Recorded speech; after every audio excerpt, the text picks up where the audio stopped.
MDH chana masala. ಈಗ ಕಡಲೆ ಇರಲಿ, ಹಲಸಂದೆ ಬೀಜ, ಕಪ್ಪು ಕಡಲೆ ಅಥವಾ ಬಿಳಿ ಕಡಲೆ, ಎಲ್ಲವೂ ಸ್ವಾದಿಷ್ಟವಾಗುತ್ತೆ. ಹಾಸನದಲ್ಲಿ ಹಾರ್ಟ್ ಅಟ್ಯಾಕ್ಗೆ ಬ್ಯಾಕ್ ಟು ಬ್ಯಾಕ್ ಒಂದಷ್ಟು ಮಂದಿ ಬಲಿಯಾಗ್ತಿರೋದು ನಾವು ನೋಡ್ತಾ ಇದ್ದೀವಿ, ಒಬ್ಬರಾದ್ಮೇಲೆ ಒಬ್ರು. ಆದ್ರೆ ಇಂದು 3 ಜನ ಹೃದಯಾಘಾತದಿಂದ ಸಾವನ್ನಪ್ಪಿದ್ದಾರೆ. ಕಳೆದ 40 ದಿನಗಳಲ್ಲಿ ಹಾರ್ಟ್ ಅಟ್ಯಾಕ್ಗೆ 21 ಮಂದಿ ಸಾವನ್ನಪ್ಪಿದ್ದಾರೆ. ಎಲ್ಲರ ಕಣ್ಣೆದುರಲ್ಲೇ ಹಾರಿ ಹೋಗ್ತಿವೆ ಪ್ರಾಣಪಕ್ಷಿ. ಸೈನಿಕನಾಗಿದ್ದ 38 ವರ್ಷದ ಲೋಹಿತ್ ಸಾವನ್ನಪ್ಪಿದ್ದಾರೆ. ಬೇಲೂರು ಪಟ್ಟಣದಲ್ಲಿ 50 ವರ್ಷದ ಲೇಪಾಕ್ಷಿ ಅನ್ನೋರು ಸಾವನ್ನಪ್ಪಿದ್ದಾರೆ. 58 ವರ್ಷದ ಮುತ್ತಯ್ಯ ಹೃದಯಾಘಾತದಿಂದ ಸಾವನ್ನಪ್ಪಿದ್ದಾರೆ. ಟೀ ಕುಡಿತಿರಬೇಕಾದ್ರೆ ಹಾರ್ಟ್ ಅಟ್ಯಾಕ್ನಿಂದ ಸಾವು.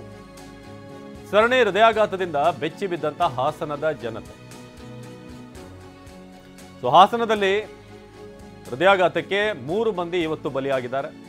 ಅದರಲ್ಲೂ ಬೇರೆ ಬೇರೆ ವಯಸ್ಸು. 38 ವರ್ಷದ ಲೋಹಿತ್, ಇನ್ನು ಬೇಲೂರು ಪಟ್ಟಣದಲ್ಲಿ 50 ವರ್ಷದ ಲೇಪಾಕ್ಷಿ ಅನ್ನೋರು ಸಾವನ್ನಪ್ಪಿದ್ದಾರೆ. 58 ವರ್ಷದ ಮುತ್ತಯ್ಯ ಹೃದಯಾಘಾತದಿಂದ ಸಾವನ್ನಪ್ಪಿದ್ದಾರೆ. ಟೀ ಕುಡಿತಿರಬೇಕಾದ್ರೆ ಹಾರ್ಟ್ ಅಟ್ಯಾಕ್ನಿಂದ ಸಾವನ್ನಪ್ಪಿರೋದು. ಸರಣಿ ಹೃದಯಾಘಾತದಿಂದ ಬೆಚ್ಚಿ ಬಿದ್ದಂಥ ಹಾಸನದ ಜನ. ಹಾಸನದಲ್ಲಿ ಈಗ ನಿರಂತರವಾಗಿ ಇಂಥ ಕೇಸ್ಗಳು ಬರ್ತಾ ಇರೋದು. ನೀವು ಪ್ರತಿ ಜಿಲ್ಲೆಯ ಒಂದು ಆವ್ರೇಜನ್ನು ಒಂದು ತಿಂಗಳಲ್ಲಿ ಎಷ್ಟು ಮಂದಿ ಸಾವನ್ನಪ್ಪಿದ್ದಾರೆ ಅಂತಂದರೆ ಒಂದಷ್ಟು ಮಂದಿ ಹೃದಯಾಘಾತದಲ್ಲಿ ಸಾವನ್ನಪ್ಪೋದು ನಾವು ನೋಡ್ತೀವಿ. ಆದರೆ ಹಾಸನದಲ್ಲಿ ಸ್ವಲ್ಪ ವಯಸ್ಸು ನಾವು ನೋಡಿದ್ರೆ, ಗಮನಿಸ್ತಾ ಹೋದರೆ 38, ಈ 20ರಿಂದ ಶುರುವಾಗಿ ನಾವು ನೋಡ್ತಾ ಇದ್ದೀವಿ.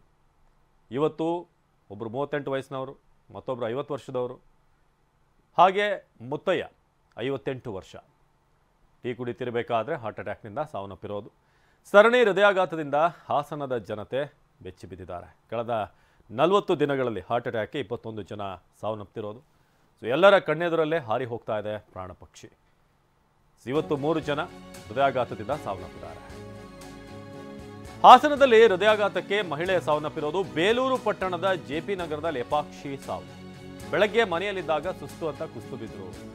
ಲೇಪಾಕ್ಷಿ ಅವ್ರನ್ನ ಆಸ್ಪತ್ರೆಗೆ ಶಿಫ್ಟ್ ಮಾಡಲಾಗಿತ್ತು. ಆಸ್ಪತ್ರೆಗೆ ಬರುವಷ್ಟರಲ್ಲಿ ಲೇಪಾಕ್ಷಿ ಸಾವನ್ನಪ್ಪಿದ್ದಾರೆ. ಆಸ್ಪತ್ರೆಗೆ ಬರುವಂತಹ ಸಂದರ್ಭದಲ್ಲಿ ಲೇಪಾಕ್ಷಿ ಸಾವನ್ನಪ್ಪಿರೋದು. ಹಾಸನದಲ್ಲಿ ಹೃದಯಾಘಾತಕ್ಕೆ ಮಹಿಳೆ ಬೇಲೂರು ಪಟ್ಟಣದ ಜೆಪಿ ನಗರದ ನಿವಾಸಿಯವರು. ಬೆಳಗ್ಗೆ ಇದ್ಕಿದ ಹಾಗೆ ಸುಸ್ತಾಗುತ್ತೆ ಅವರಿಗೆ. ಸುದಾದ್ಮೇಲೆ ಈಗೇನು ಸಾಮಾನ್ಯವಾಗಿ ಸುಸ್ತು ಅಂತಂದಾಗ BP ಲೋನೋ ಇಂಥದ್ದೇನಾದರೂ ಆಗಿರ್ಬೋದು ಅನ್ನೋದಿರುತ್ತೆ. ಆದರೆ ಆಸ್ಪತ್ರೆ ಕರ್ಕೊಂಡು ಹೋದಾಗ ಅವರು ವಿಧಿವಶರಾಗಿದ್ದಾರೆ. ಸ್ವಲ್ಪ ಹುಷಾರಿಲ್ಲ ಅಂತ ಹೇಳಿದ್ರು. 7 ಗಂಟೆಯಲ್ಲಿ ಸ್ವಲ್ಪ ಬೆನ್ನು ಅಂದರು. ಸರಿ ಅಂತೇಳಿ ಹಾಸ್ಪಿಟ್ಲಿಗೆ, ಗೌರ್ಮೆಂಟ್ ಹಾಸ್ಪಿಟ್ಲಿಗೆ ಕರ್ಕೊಂಡು ಹೋದರೆ ಒಂದು 7:30 ಆಗಿತ್ತು ಇಲ್ಲಿಂದ ಹೋದಾಗ. ಅಷ್ಟೇ 8 ಗಂಟೆ ಅನ್ನೋಷ್ಟರಲ್ಲಿ ವಾಶ್ರೂಮ್ಗೆ ಹೋಗ್ಬೇಕು ಅಂದರು. ಅಲ್ಲಿಂದ ಕರ್ಕೊಂಡೋದು ನಾನು ನನ್ನ ಮಗಳು ಕೂರಿಸ್ಕೊಂಡ್ವಿ ವಾಶ್ರೂಮಿಗೆ. ಕ್ಲೀನ್ ಮಾಡಿಸ್ಕೊಂಡು ವಾಪಸ್ ಕರ್ಕೊಬಂದು ಬೆಡ್ಡಿಗೆ ಮಂಗಿಸ್ಕೊಳಕ್ಕೆ ಅಂತ ಹೋಗಿ ಡಾಕ್ಟ್ರು ಟ್ರೀಟ್ಮೆಂಟ್ ಸ್ಟಾರ್ಟ್ ಮಾಡಿದ್ರು. ಅಷ್ಟೇ ಮುಂದಕ್ಕೆ ಹಾರ್ಟ್ ವರ್ಕ್ ಆಗ್ತಾ ಇಲ್ಲ ಅಂತಂದರು. ಅಷ್ಟೇ ಮುಗೀತು. ಇದು ಫಸ್ಟ್ ಟೈಮೋ ಇಲ್ಲ ಹಿಂದೆ ಏನಾದ್ರು ಈ ಥರ ಆಗಿದೆ? First time. ಎಷ್ಟು ಜನ ಮಕ್ಕಳು? ನನಗೆ 3 ಜನ ಮಕ್ಕಳು, 2 ಜನದ ಮ್ಯಾರೇಜ್ ಆಗಿದೆ. ಇನ್ನೊಬ್ಬರು ಒಬ್ಬಳನ್ನ ಕರ್ಕೊಂಬಂದಿದ್ದೀನಿ ಇದಕ್ಕೆ, ಪ್ರೆಗ್ನೆಂಟು ಅಂತೇಳಿ. ಅವ್ರಿಗೆ ಒಂದು ಆರ್ಟಿಕಲ್ ನಡೀತಾ ಇದೆ ಈಗ. ಇನ್ನೊಬ್ಳು ಓದ್ತಾ ಇದ್ದಾಳೆ, ಕಾಲೇಜ್ ಓದ್ತಾ ಇದ್ದಾಳೆ. ಮನೆಯವರ ಹೆಸರೇನಂತ? ಲೇಪಾಕ್ಷಿ ಅಂತ. ಎಷ್ಟು ವರ್ಷ? ಇದು ಲೇಪಾಕ್ಷಿ ಅವರ ಪತಿ ನಾಗರಾಜ್ ಅವರು ಹೇಳ್ತಾ ಇದ್ರು, ಆಸ್ಪತ್ರೆ ಕರ್ಕೊಂಡು ಬರಬೇಕಾದ್ರೆ ಅವರು ಸಾವನ್ನಪ್ಪಿದ್ರು ಅಂತ. ಇನ್ನು ಹಾಸನದಲ್ಲಿ ಬೆಳಗ್ಗೆ ಮಹಿಳೆ, ಇದೀಗ ಪ್ರೊಫೆಸರ್ ಒಬ್ಬರು ಸಾವನ್ನಪ್ಪಿದ್ದಾರೆ ಹೃದಯಾಘಾತದಿಂದ. ಇಂಗ್ಲಿಷ್ ಪ್ರೊಫೆಸರ್ ಸಾವನ್ನಪ್ಪಿದ್ದಾರೆ. ಕಾಲೇಜಿನಲ್ಲಿ ಟೀ ಕುಡಿತಿರಬೇಕಾದ್ರೆ ಹೃದಯಾಘಾತವಾಗಿರೋದು. ಆಸ್ಪತ್ರೆಗೆ ಕರೆದೊಯ್ದರೂ ಕೂಡ ಚಿಕಿತ್ಸೆ ಫಲಿಸದೆ ಕೊನೆಯುಸಿರೆಳೆದಿದ್ದಾರೆ. ಹೊಳೆ ನರಸೀಪುರದಲ್ಲಿ ಇಂಗ್ಲಿಷ್ ಪ್ರೊಫೆಸರ್ ಆಗಿದ್ರು. ಸರ್ಕಾರಿ ಮಹಿಳಾ ಪ್ರಥಮ ದರ್ಜೆ ಕಾಲೇಜಿನ ಪ್ರೊಫೆಸರ್. ಚನ್ನರಾಯಪಟ್ಟಣದ ನಿವಾಸಿಯಾಗಿದ್ದಂಥ ಮುತ್ತಯ್ಯ ಸಾವನ್ನಪ್ಪಿದ್ದಾರೆ. ಕಾಲೇಜಿನಲ್ಲಿ ಟೀ ಕುಡಿತಿರಬೇಕಾದ್ರೆ ಇದಕ್ಕಿದ್ದ ಹಾಗೆ ಎದೆನೋವು ಕಾಣಿಸ್ಕೊಂಡಿದೆ. ಕಾಲೇಜಿನಲ್ಲಿ ಟೀ ಕುಡಿಯುವಂಥ ಸಂದರ್ಭದಲ್ಲಿ ಹೃದಯಾಘಾತ ಆಗಿದೆ. ಇವತ್ತು ಒಂದೇ ದಿನ ಹಾಸನದಲ್ಲಿ 3 ಮಂದಿ ಹೃದಯಾಘಾತಕ್ಕೆ ಬಲಿಯಾಗಿದ್ದಾರೆ. ಕಳೆದ 40 ದಿನ ಅಂತ ನಾವು ನೋಡಿದ್ರೆ ಒಂದು 21 ಮಂದಿ ಈಗ ಸಾವನ್ನಪ್ಪಿರೋದು ಹಾಸನ ಭಾಗದಲ್ಲೇ. ಸರ್ಕಾರಿ ಮಹಿಳಾ ಪ್ರಥಮ ದರ್ಜೆ ಕಾಲೇಜಿನ ಪ್ರೊಫೆಸರ್ 58 ವರ್ಷದ ಮುತ್ತಯ್ಯ, ನೀವೇನು ಫೋಟೋದಲ್ಲಿ ಈಗ ನೋಡ್ತಾ ಇದ್ದೀರಾ. ಚನ್ನರಾಯಪಟ್ಟಣ ಇವರ ಊರು. ಅಲ್ಲಿಂದ ಅವರು ಇಲ್ಲಿ ಕೆಲಸ ಮಾಡ್ತಾಯಿದ್ರು, ಪ್ರೊಫೆಸರ್ ಆಗಿ ಕಾರ್ಯನಿರ್ವಹಿಸ್ತಾ ಇದ್ರು. ಹೊಳೆ ನರಸೀಪುರದಲ್ಲಿ ಇಂಗ್ಲಿಷ್ ಪ್ರೊಫೆಸರ್ ಆಗಿದ್ದರು. ಸರ್ಕಾರಿ ಮಹಿಳಾ ಪ್ರಥಮ ದರ್ಜೆ ಕಾಲೇಜಿನ ಪ್ರೊಫೆಸರ್ ಚನ್ನರಾಯಪಟ್ಟಣದ ಮುತ್ತಯ್ಯ ಅವರು 58 ವರ್ಷದ ವ್ಯಕ್ತಿ ಸಾವನ್ನಪ್ಪಿದ್ದಾರೆ. ಇನ್ನು ಮತ್ತೊಬ್ಬ ವ್ಯಕ್ತಿ 38 ವರ್ಷದ ಸೈನಿಕ ಲೋಹಿತ್ ಅನ್ನುವ 38 ವರ್ಷದ ವ್ಯಕ್ತಿ ಕೂಡ ಹಾರ್ಟ್ ಅಟ್ಯಾಕ್ನಿಂದ ಸಾವನ್ನಪ್ಪಿದ್ದಾರೆ. ರಜೆ ಹಿನ್ನೆಲೆಯಲ್ಲಿ ಊರಿಗೆ ಬಂದಿದ್ದಂಥ ಯೋಧ ಲೋಹಿತ್ ಚನ್ನರಾಯಪಟ್ಟಣ ತಾಲೂಕಿನ ಕೆಂಬಾಳು ಗ್ರಾಮದ ನಿವಾಸಿ.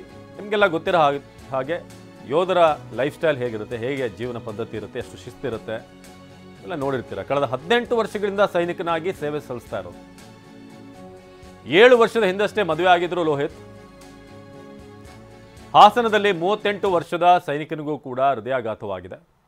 ಆಗಲೇ ಹೇಳ್ತಿದ್ದ ಹಾಗೆ ಸೈನಿಕನ ಜೀವನ ಅನ್ನೋದು ಭಾಳ ಶಿಸ್ತಿನಿಂದ ಕಮಿಟ್ಮೆಂಟ್ ಜೊತೆ ಇರಬೇಕಾಗುತ್ತೆ. ಅದು ಫಿಟ್ನೆಸ್ ಅಂತ ಬಂದಾಗಲೂ ಕೂಡ ಭಾಳ ಕಠಿಣ ಪರಿಸ್ಥಿತಿಯಲ್ಲಿ ಅವ್ರು ಕೆಲಸ ಮಾಡ್ತಾ ಇರ್ತಾರೆ.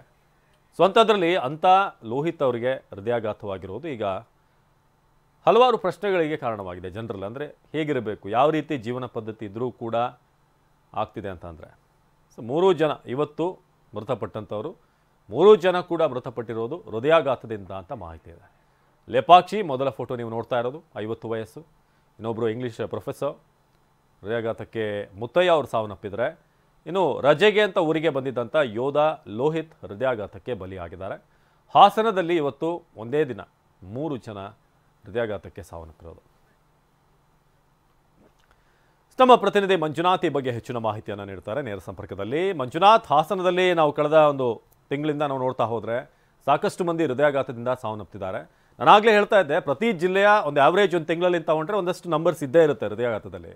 ಆದರೆ ಹಾಸನ ಯಾಕೆ ಅಂತಂದರೆ ವಯಸ್ಸು ಮೇನ್ ಆಗಿ ನಾವು ಗಮನಿಸ್ತಾ ಇರೋದು. ಜೊತೆಗೆ ಪ್ರತಿದಿನ ನಾವು ನೋಡ್ತಾ ಹೋದರೆ ಒಂದು ಸುದ್ದಿ ಬರ್ತಾನೆ ಇದೆ ಇಲ್ಲಿಂದ. ಸೊ ಏನಾಗ್ತಿದೆ, ಏನು ಸದ್ಯಕ್ಕೆ ಇವತ್ತು 3 ಜನ ಏನು ಬಲಿಯಾಗಿದ್ದಾರಲ್ಲ ಅವ್ರಿಗೆ ಸಂಬಂಧಪಟ್ಟಾಗಿನ ಅಪ್ಡೇಟ್ ಇದೆ ಅಂತ? ಅವಿನಾಶ್, ನಿಜವಾಗಲೂ ಕೂಡ ಆಘಾತಕಾರಿಯಾಗಿದೆ. ನಿಜವಾಗ್ಲೂ ಕೂಡ ಜಿಲ್ಲೆಯನ್ನೇ ಬೆಚ್ಚಿ ಬೀಳಿಸ್ತಕ್ಕಂಥ ಸಂಗತಿ ಸೃಷ್ಟಿಯಾಗ್ತಾ ಇದೆ. ಇದಕ್ಕೆ ಕಾರಣ ಮೇ 20ರಿಂದ ಆರಂಭ ಆಗಿರ್ತಕ್ಕಂಥ ಈ ಹೃದಯಾಘಾತದ ಸಾವಿನ ಸರಣಿ.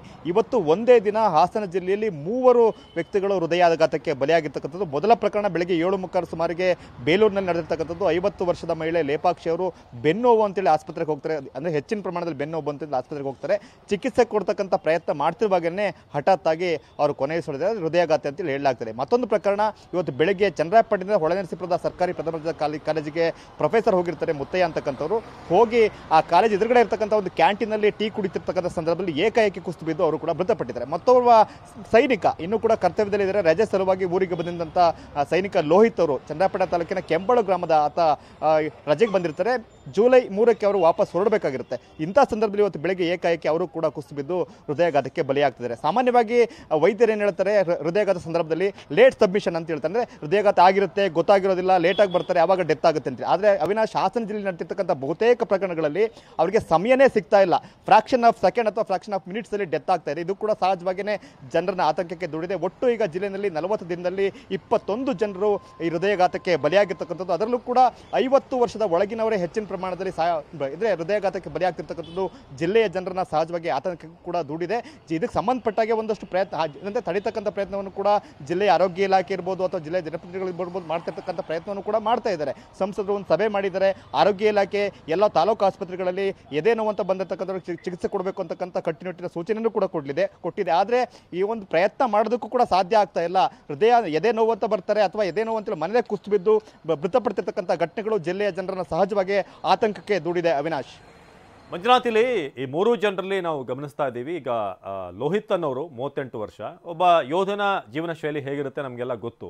ಆದರೆ ಅಂಥವ್ರಿಗೆ ಹೃದಯಾಘಾತ ಆಗ್ತಿದೆ. ಇನ್ನೊಂದು ಕಡೆ ಒಬ್ಬ ಪ್ರೊಫೆಸರ್.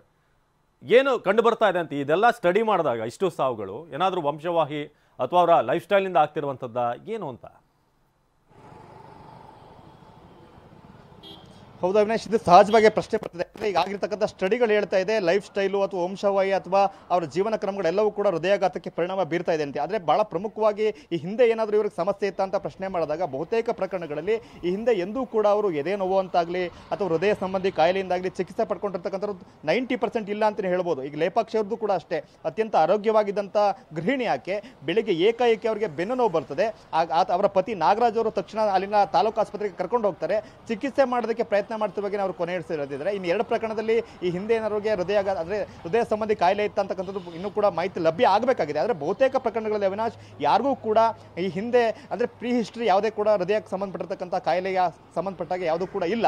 ಹಠಾತ್ ಆಗಿ ಎದೆನೋವು ಬರ್ತಾ ಇದೆ, ಹಠಾತ್ ಆಗಿ ಕುಸ್ತು ಬೀಳ್ತಾ ಇದ್ದಾರೆ, ಮೃತಪಡ್ತಾ ಇದ್ದಾರೆ. ಇದೆಲ್ಲವೂ ಕೂಡ ಸಹಜವಾಗಿಯೇ ಜನರನ್ನ ಆತಂಕಕ್ಕೆ ದೂಡಿದೆ. ಕೇವಲ 40 ದಿನಗಳ ಅಂತರದಲ್ಲಿ 20 ಜನರು, ಅದರಲ್ಲೂ ಕೂಡ 20 ವರ್ಷದ ಒಳಗಿನವರನ್ನೇ ಸುಮಾರು 5 ಜನ ಮೃತಪಟ್ಟಿದ್ರೆ 50 ವರ್ಷದ ಕೆಳಗಿನವರು ಸುಮಾರು 7 ರಿಂದ 8 ಜನರು ಪ್ರಾಣವನ್ನು ಕಳ್ಕೊಂಡಿದ್ದಾರೆ. ಇದೆಲ್ಲವೂ ಕೂಡ ಸಹಜವಾಗಿಯೇ ಯಾಕೆ ಹೀಗಾಗ್ತಾ ಇದೆ ಅಂದರೆ ಏನು ಸ್ಟಡಿಗಳಾಗಿದ್ದಾವೆ ಆ ಸ್ಟಡಿಯಿಂದ ಹೊರಬಂದಿರತಕ್ಕಂಥ ಆಚೆಗೂ ಕೂಡ ಒಂದಷ್ಟು ವಿಚಾರಗಳಿದೆಯಾ ಅಂತಕ್ಕಂಥದ್ದು ಎಲ್ಲವೂ ಕೂಡ ಈಗ ಒಂದಷ್ಟು ಜನರನ್ನ ಆತಂಕಕ್ಕೆ ದೂಡಿದೆ. ಇದೆಲ್ಲವೂ ಕೂಡ ತಜ್ಞ ವೈದ್ಯರಿಂದ ಸಂಶೋಧನೆಗಳಾಗಬೇಕಾಗುತ್ತೆ, ಅದರ ಪರಿಶೀಲನೆ ಆಗಬೇಕಾಗುತ್ತೆ, ಈ ಸಾವುಗಳ ಕೇಸ್ ಹಿಸ್ಟ್ರಿಯನ್ನು ಸ್ಟಡಿ ಮಾಡಬೇಕಾಗುತ್ತೆ. ಅದರ ನಂತರವೇ ನಿಜವಾಗಲೂ ಕೂಡ ಈ ಲೈಫ್ ಸ್ಟೈಲ್ ಇರ್ಬೋದು ಅಥವಾ ಒತ್ತಡ ಇರ್ಬೋದು ಅಥವಾ ಜೀವನದ ಆಹಾರ ಕ್ರಮ ಇರ್ಬೋದು, ಇದು ಹೊರತಾಗಿ ಕೂಡ ಏನಾದ್ರು ಕಾರಣ ಆಗ್ತಾ ಇದೆಯಾ, ಇದೆಲ್ಲವೂ ಕೂಡ ಸಂಶೋಧನೆ ಅಂದ್ರೆ ಹೆಚ್ಚಿನ ತನಿಖೆಯಿಂದ ಗೊತ್ತಾಗಬೇಕಾಗುತ್ತೆ. ಅವಿನಾಶ್, ಧನ್ಯವಾದ ಮಂಜುನಾಥ್.